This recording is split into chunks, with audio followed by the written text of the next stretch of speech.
Drama सीरियलों में आयशा की आने वाली एक साथ में दिखाया जाएगा कि असवन को भी पता चल जाएगा कि आयशा उसी से प्यार करती है, क्योंकि आयशा इस बात से मुकरती नहीं है कि वो असवन से प्यार करती है। जब अनूशे सुन लेती है तो अनूशे काफ़ी ज़्यादा शोर मचाती है और सबको बताती है कि ये असवन से प्यार करती है, और अनूशे आयशा को बोलने का मौका भी नहीं देती और आयशा मुकरती भी नहीं है, वहाँ पर वो खामोशी से खड़ी रहती है। तो अनूशे अपनी रिंग उतार कर आयशा के हाथ में डाल देती है और कहती है कि तुम यही चाहती थी ना, तो मैंने यही कर दिया है और अब तुम खुश हो जाओ। लेकिन आयशा वहाँ पर रिंग उतार कर चली जाती है और इस तरह अनूशे की तो मंगनी ख़त्म हो जाती है असवन से, और अनूशे असवन पर इल्ज़ामात लगाती है और असवन पर भी बहुत ज़्यादा गुस्सा करती है कि तुम भी आयशा के साथ मिलकर मुझे बेवकूफ़ बना रहे थे और तुम आयशा को पसंद करते हो और आयशा भी तुम्हें पसंद करती है और तुमने मेरा यूज़ किया और मुझे इस्तेमाल कर रहे हो सिर्फ। जिस पर असवन को भी बहुत ज़्यादा गुस्सा आता है, लेकिन असवन अनूशे की किसी भी बात का कोई भी जवाब फिलहाल नहीं देता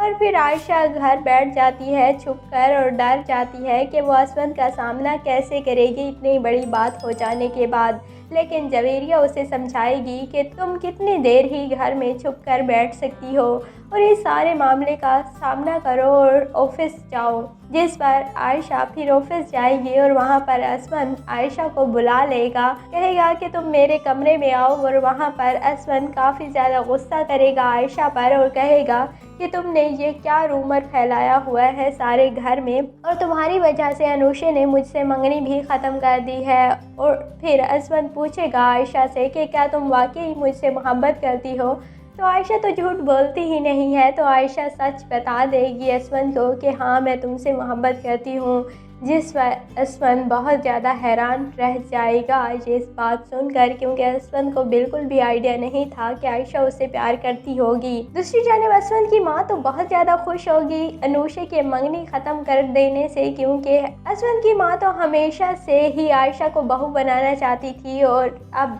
ये ख्वाब बहुत जल्द ही पाया तकमील तक पहुँच भी जाएगा। दूसरी जानिब आयशा का कज़न एहतशाम आयशा को अच्छी खासी बातें सुनाता है और कहता है कि तुम्हारी वजह से मुझे तुम्हारे बाप को रोज़ाना हॉस्पिटल में लेकर जाना पड़ता है और तुम खुद इतनी बड़ी बनती हो तो खुद ही अपने बाप को ले जाया करो। जिस पर आयशा कहती है कि मेरा बाप है, मैं खुद ले जाऊंगी, तुम्हें तकलीफ़ करने की ज़रूरत नहीं है और तुमने ये सारा एहसान खुद ही जता कर ख़त्म कर दिया है।